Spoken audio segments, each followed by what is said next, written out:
This podcast brought to you by Ring. Save big right now on select Ring doorbells and cams and give the gifts that keep on giving. Find gifts that help handle all those deliveries. Hey, again? Leave it behind the chair with the others. And gifts that tell you when creatures are stirring. Biscuit, get away from the ornaments. Good girl.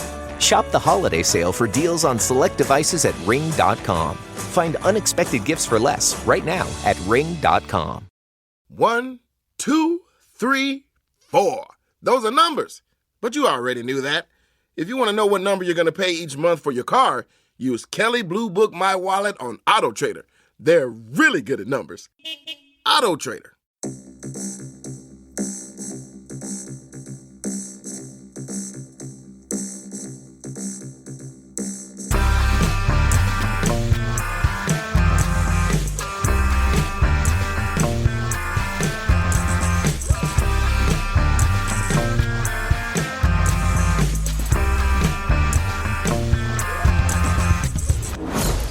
Hello, and welcome to another episode of Unequal Sequel. Extra.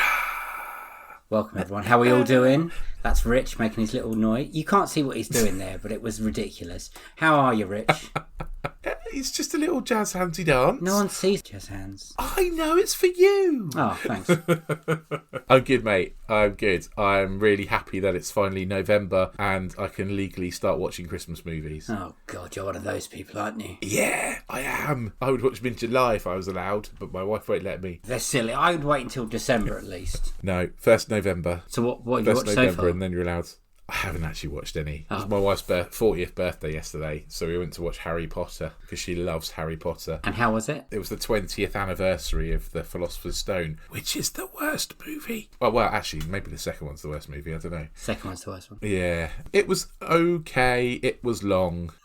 It was strange seeing it. We were the only two people in the cinema. Oh, wow. In the whole cinema, it was just me and her. So we watched it all to ourselves. Did you lie and say that's how you arranged it? No, I was not that clever. I should have done. Yeah. I was like, I booked this whole cinema for you, baby. No, I didn't. I didn't. That would have been cool.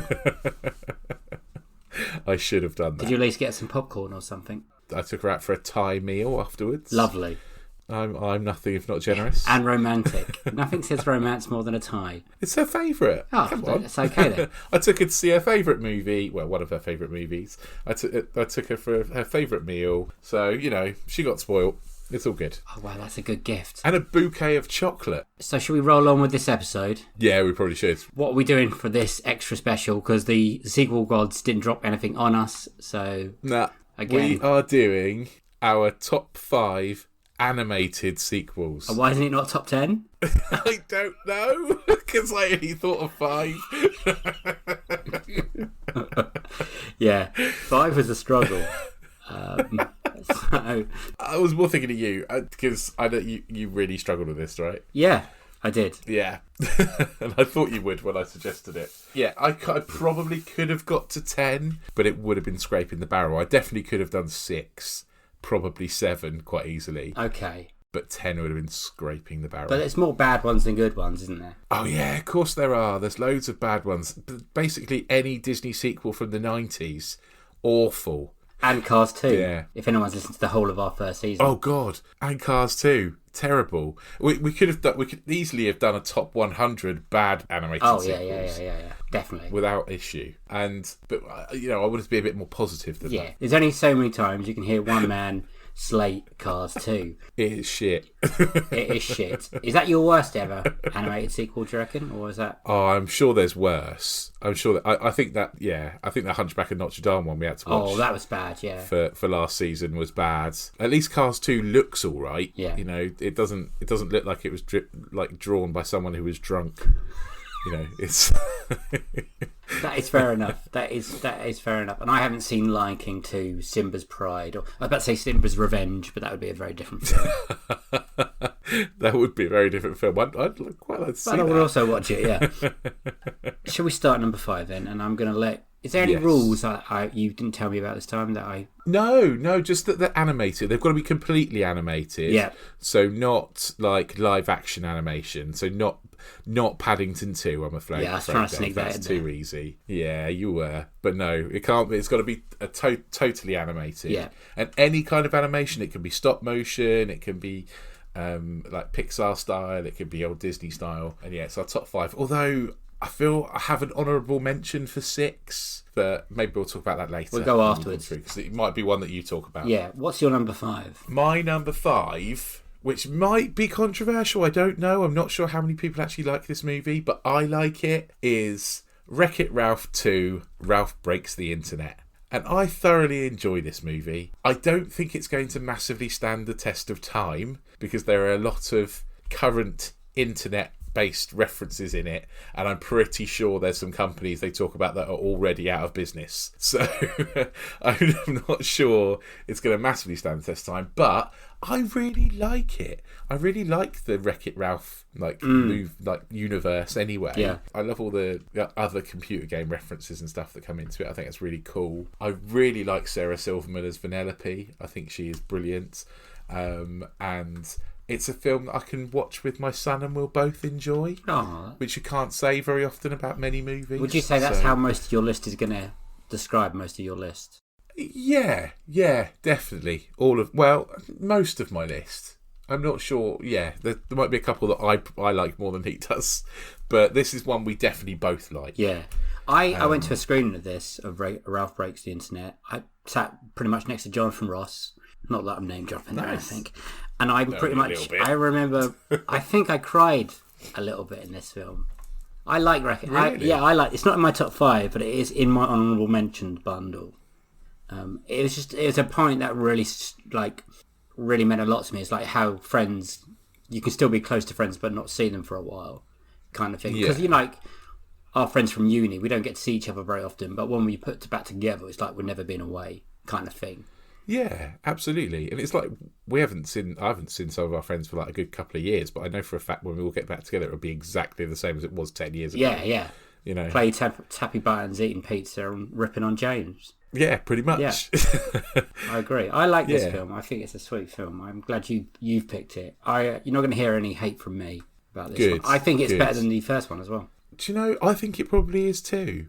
I think they expand the universe nicely, and it does something a bit different, and there's a slightly different kind of lesson from it. The first one is quite a standard kind of Disney story, isn't it? Of the princess doesn't realise she's a princess and then she's a princess. Yeah. Whereas this one is more about, like you say, about friendships and the distance between friendships and finding where you fit in and that being okay. It's quite beautiful. Yeah, it is. And plus, it's got like the princess scene when all the Disney princesses in one place, which is a lot of fun. That's brilliant. Which is good I love stuff. that. Yeah, there's some really good bits in it. There really are some good bits in it, and it's got a really good cast as well. Like there are some like the people popping up as like little cameos, like Alfred Molina and what's his name, Sean Giambrone from Goldbergs. He plays little Adam Goldberg in the Goldbergs. Oh yeah, what's he? He's E-Boy. Oh, is he? Yeah, I like that. Yeah, there's quite a few little ones like Flula Borg and Ed O'Neill just sort of popping up and having little cameos as like Mr. Little. As far as like Disney sequels recently, it's one of the better ones. It's definitely one of the better Pixar ones. Absolutely, I think so. It's not Pixar, isn't it? No. Is it not a Pixar one? No. Oh, okay. This is from the Mouse just House. Just a Disney one. It's just a Disney. Oh, I didn't know that. I thought it was a Pixar. No. Definitely. In that case, absolutely one of the best Disney sequels, if not the best Disney sequel for quite some time. Well, hold your horses. Let's see what's coming, shall I? Shall I tell you my number? So what's your number 5? My number 5. Go for it. And I had to remind myself of it today because I watched it and quite enjoyed it. Was Incredibles 2. That was a possibility for me, actually. I did think about Incredibles 2 for my number 5 as well, because that is definitely better than the first one. Do you reckon? No. Oh, I do. I don't like the first Incredibles very much, but I really like the second one. Well, that's where we differ. I really like the first Incredibles, and it's such a shame that there was such a big gap between the first, like this one, this first one, and the sequel for me, because I don't know, it doesn't age, but it just feels like something that should have come pretty quickly afterwards. Yeah. But I love everything with Jack, the baby. when they find out he's got powers is one of my the wrestle like, with the raccoon is good, and I think it looks gorgeous, and I like the voices, and I like the storyline a little better. And as far as Pixar sequels go, it's up there. It's definitely up there. It beats. I'm going to tell you what's not in my top 5. Shall I now? It beats like Monsters University and Cars 2 and 3 and Finding Dory. I think this is one of the better ones. I would probably put it on a par with Monsters University for me. I didn't include Monsters University because it's a prequel rather than a sequel. Oh, you're right. So that kind of ruled it out for me. Wow, I'm glad I didn't put that one I on didn't my list include it.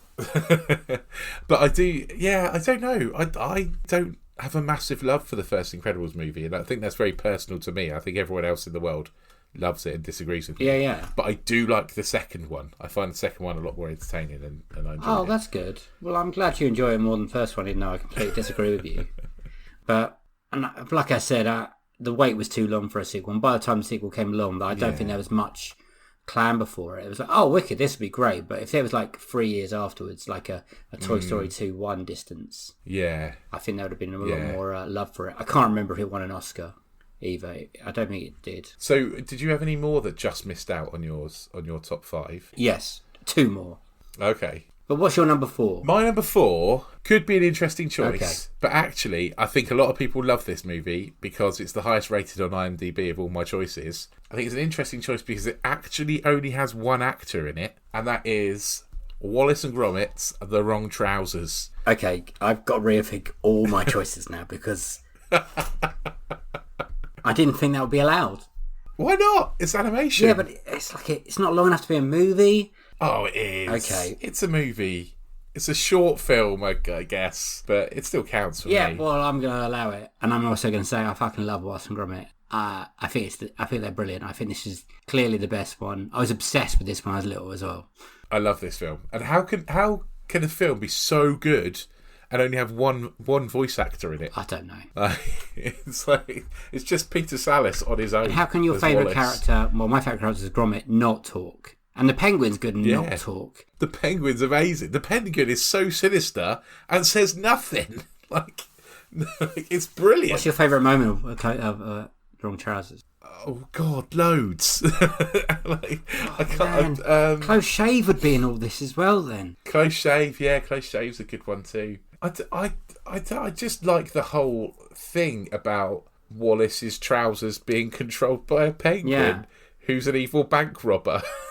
But disguises himself as a chicken by putting a rubber glove on his head. That's amazing. And the train bit at the end is just some of that animation. The train is just bit, insane. Gromit on the front of the train, laying the track as they're going. So good. I love it. It's so good.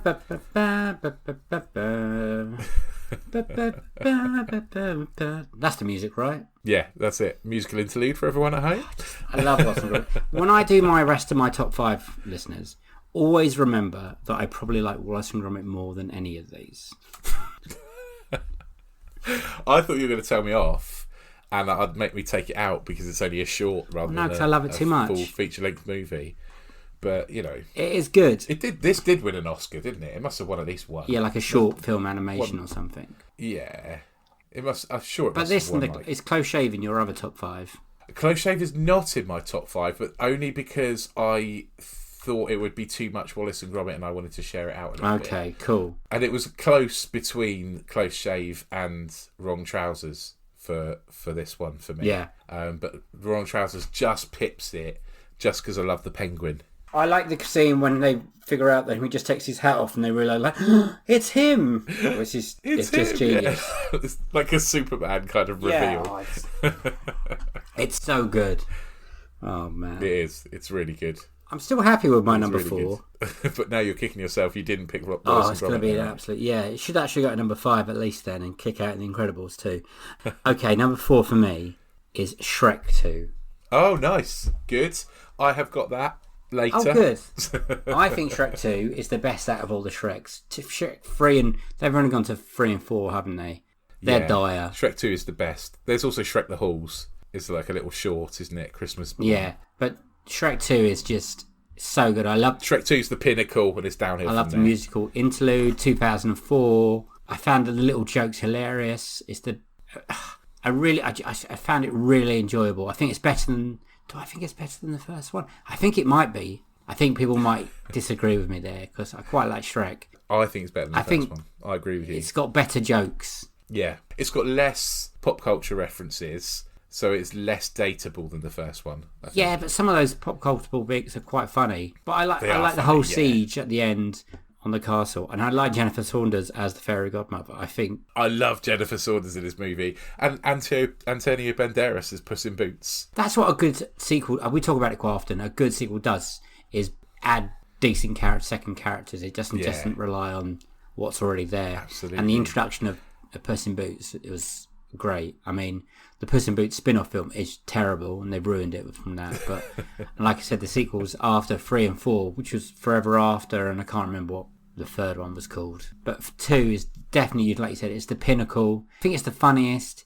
It's the sweetest because, again, there's a message in there, just be yourself kind of thing. You don't have to try and change yourself for anyone. And I always like messages like that. Yeah, that's brilliant. Yeah, and like I say, it is going to come in mine as well. I especially like it because I have often been told that I look like Shrek when he gets turned into a human in Shrek 2. Oh, really? I can see that. I get told I look like the horse when he gets turned back into a donkey. Nice. Yeah. So that's a good choice, Dave. I don't know if you remember at uni in the first year at all, this is going to sound really rude, I had a blow-up donkey. Yeah, you did, didn't you? Yeah, I don't know why. What did you do with that donkey?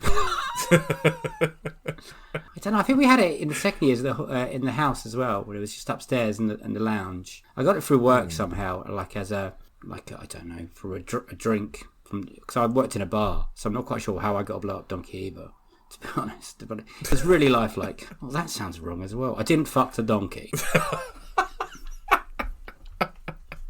Good to know. Yeah.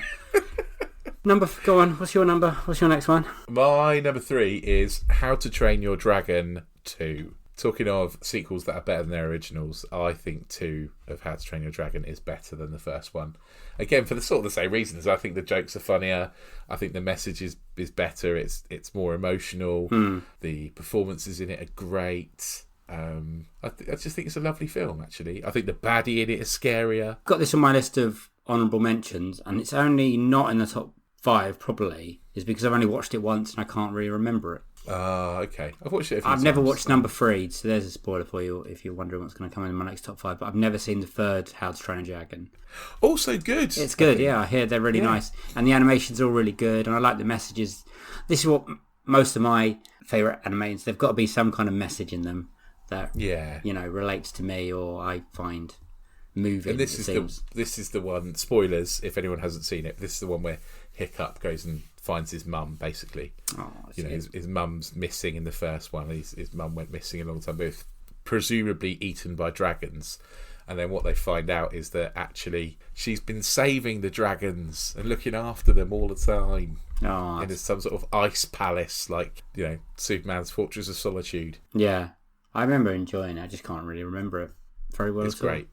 It's lovely. It's got Kit Harington in it, and it's got the cast is brilliant anyway. The cast is similar to the first one, really, but yeah, they had Kit Harington to that, and that can't be a bad thing, right? No, exactly. Right. Yeah, it's cool. It's a lovely movie. Shall I go? What about you then, Dave? What's your third? My third, and it's quite Toy Story 3. Okay. I thought about Toy Story 3. Didn't make my top 5. Not even in your top 5? Nah. Well, that has blown the doors wide open. I have no idea what's coming. I think we can all agree, everyone who went to see Toy Story 3 in the cinema probably cried. Probably at 1 or 2 points, right? Unless you've got no emotions. Yeah. Rich, have you got emotions? No. Unbelievable. Not for Toy Story 3, I'm afraid. At that point, it was the end of Toy Story, and that didn't have to be a 4 for me. No, they didn't. It's literally one of the most perfect endings of a trilogy you could ever write. They're all still together, the toys, they're getting played by a new kid. Voila, we're all happy. Cue the tears. I just think it's a wonderful film. I thought you were going to say you cried when they were all in the furnace about to get melted. But that's crime point number 1, because I think everyone in the cinema also thought that's what they were going to do, or at least kill one of them. See, I didn't. I was like, nah, this has got half an hour runtime left. They ain't killing no one. Imagine that film if Woody sacrifices himself to save his friends. And you know what, I can see Woody. If that had happened, I would definitely have cried. Don't get me wrong. Woody is the kind of person that would have done that as well. I think this is. Oh yeah. But obviously, in a kids animated film, they couldn't quite go that heavy, which is a shame. But I like the characters they introduced into this film. I think the animation is gorgeous. I think the Toy Story films are brilliant. I love spending. Actually, I say that. I don't like Toy Story 4, guys. I really don't. I always like spending time with Woody and Buzz, but the fourth one really tested that. But most of that film, they're not together, so it's okay. Yeah. Toy Story 3? Why do you like it enough not to be on your list, you bastard? I mean, I like it. There's just things I like more. You know, I think Toy Story 3 is okay. And if it was a top 10, it'd be in my top 10. Is it? Did it make your honourable mention list? Yeah, it's definitely in my honourable mention list. Yeah, absolutely. That's good. I like it. Yeah. What's your number 2? We're rattling through it. It's quite nice. One we've already mentioned. It's Shrek 2. Okay, and why did you enjoy Shrek 2? Well, I mean, pretty much all the reasons you did. I think it's funnier. I like disapproving the disapproving John Cleese character as the king. Yeah, he's great. Julie Andrews is the queen. I think that's great. I love Jennifer Saunders in it. I quite like Rupert Everett in it as Prince Charming. I love the fact that Shrek gets turned into a human and he looks a bit like me. I like Donkey. I just think it's great. I think it's a really good film, and really enjoyable watch, and the pinnacle of the Shrek franchise. For a better word. Yeah, it definitely dips after that. Definitely. Hold On for a Hero version of Jennifer Saunders when she sings. I genuinely think that's an absolute cracking tune. It's brilliant. It's really, really good. I don't know that I'm sure there's people that don't like this movie. Yeah.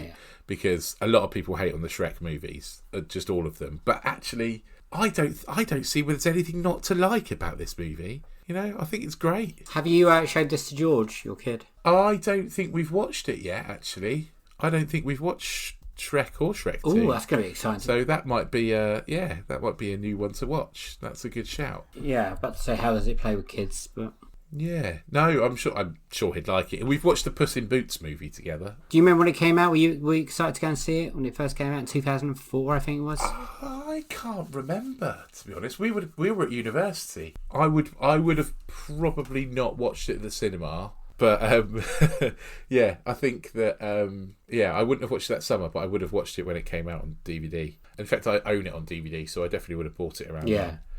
I think they're good, the first Big two. Grumpy Ogre, that works for me. It's such a shame 3 and 4 are rubbish. It could be such a good franchise.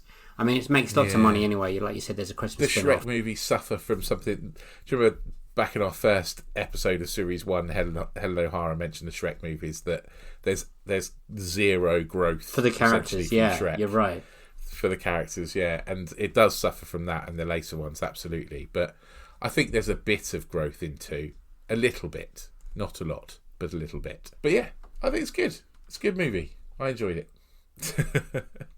As you can tell, I'm not a fresh critic. I like it. It's fun. Yeah. What's not to like? I think all about these films so far, they've all aged quite well. Like, I think you can watch Shrek 2 now and it still ages pretty well. Like the Toy Stories have all aged pretty well. I think the How to Train Your Dragons I think they will get better with age, to be honest. I think more kids find them, agreed. They're going to really, really dig them. Yeah, my son really loves the. There's a lot to like for kids to like in that, like colourful dragons, and you get to ride them. And there's a TV series as well, which is quite good too. Yeah, did not know that. I would love to know. Okay, this is my oldest one on my list, and it is from 1990. It's Rescuers Down Under. That is 100% in my honourable mentions. It was very nearly in my list, very nearly. And the only reason it's not is because I haven't watched it for so long that I wouldn't be able to remember anything. I thought this was a lot later than 99, because I must have seen this when I was 5. And I remember seeing this in the cinema, Rescuers Down Under. And I thought the animation at that point blew my mind of this eagle. I would have been 5. Yeah, I'd have been 9, I think. Again, better than the original. No offence to the Rescuers, but I can't really remember much of it. I remember the characters of Bianca and Bernard. When they go to Australia... and they introduced, what's his name? The Australian, Mel Gibson-y character. I'm pretty sure was Jake. Yeah, Jake, I think. And it's got John Candy as the albatrossy person, isn't it? Yeah. It's so funny. All I really remember is just loving it in the animation. I just thought it was a really sweet story. It is a great story, and it bucks the trend of Disney sequels in that kind of time. Because they actually threw money at this one. Yeah, it was actually a cinema release rather than a straight-to-DVD job. VHS, yeah. I don't understand why that was, who made that decision, but thank God they did. But I just remember the whole experience sitting down to watch it in the cinema with like a massive Coke. I don't think I'd have seen it at the cinema. I think I'd probably have seen it on video. We'd probably have rented it from the video man. Oh, you might not even seen it until 92 then. Yeah, I know, right? I might have been a bit too old for it even when I watched it, but I still liked it. Because VHS releases back then took a year to come out after like the cinema releases, They did, yeah. They did. It was a nightmare. Kids these days don't know they're born.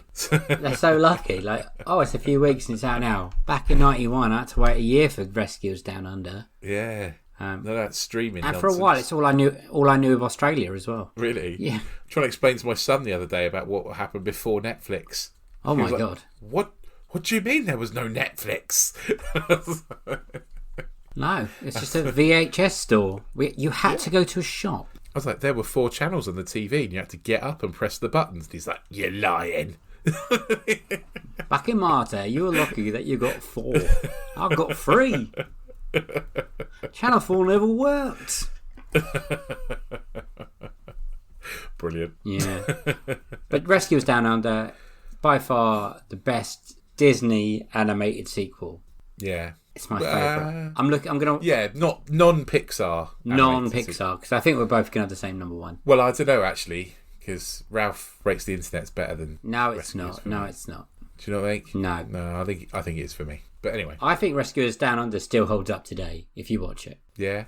Okay. I think you should watch it with George. I'll go and watch it with George. I think he'll like the lizard. He probably will like the lizard, to be fair. Yeah. Mm-hmm. I think he will. It's exciting. I don't think it's very long either. No, probably not, because Disney films that time weren't massively long, were they? An hour and 17, which is actually quite long for but thank God for it. Right, we got to number ones now. We have got to number 1, and my number 1 is Toy Story 2. Da-da-da-la. That is also my number 1. I thought it might be. It is the perfect animated sequel, because it takes the original concept, it builds on it, introduces a whole different kind of aspect to the story. It's just a beautiful film altogether, really, and I really love it. I love all the Emperor Zurg stuff. I love Al's Toy Barn. I'm sure we've talked about this before. We did when Reese was on. The introduction of Jesse and Bullseye, the bad guys. Yeah, absolutely. I think it's as close as perfection as an animated film can be. Yeah, I agree. I absolutely agree. I think it's a beautiful film. I think it's got everything you want from a family orientated movie. Yeah, and it still plays. It plays so well. We watched it recently, and it plays so well. It still looks great. It still looks brilliant. Yeah, kids love it and grown-ups love it, and it's just that perfect kind of callback. The little callbacks to the first one in there as well. There are there's just really nice bits. Pixar have been chasing this kind of standard for their sequels ever since.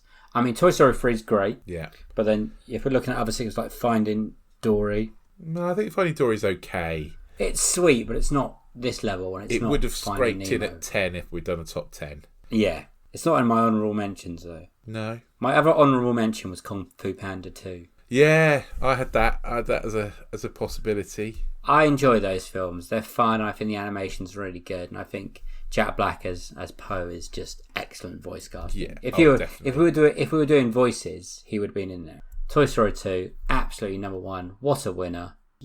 When did it come out?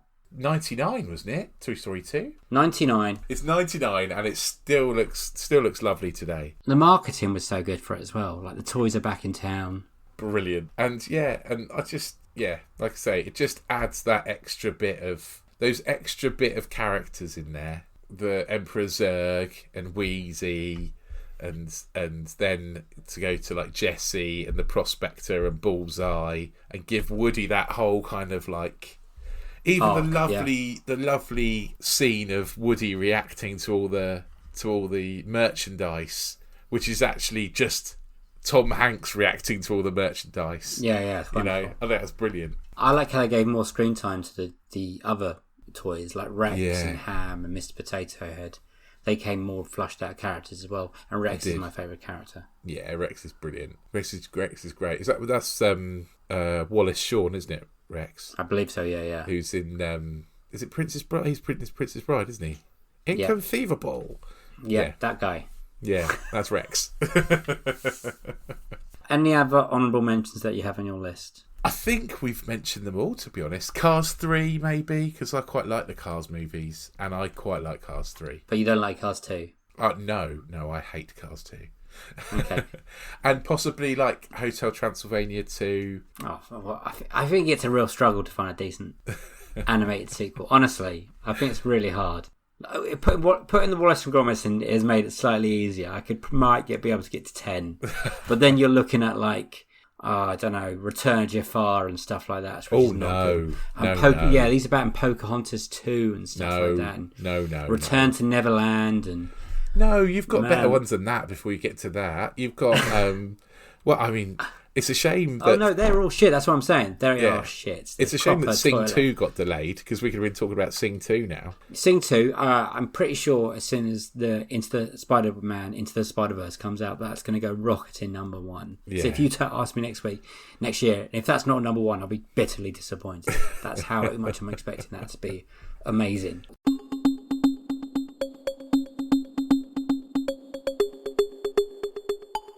We would like to know what anyone else thinks. Have we missed anything? Yeah, because I'm pretty sure, like animated films are so personal to people because it's always their childhood. So, what have we missed? Let us know. We'd like to hear from you. We're on the internet. We're on social medias at Unequal Sequel on Instagram and Twitter.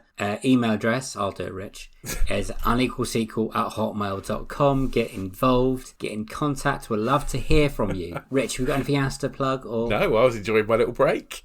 Oh, good.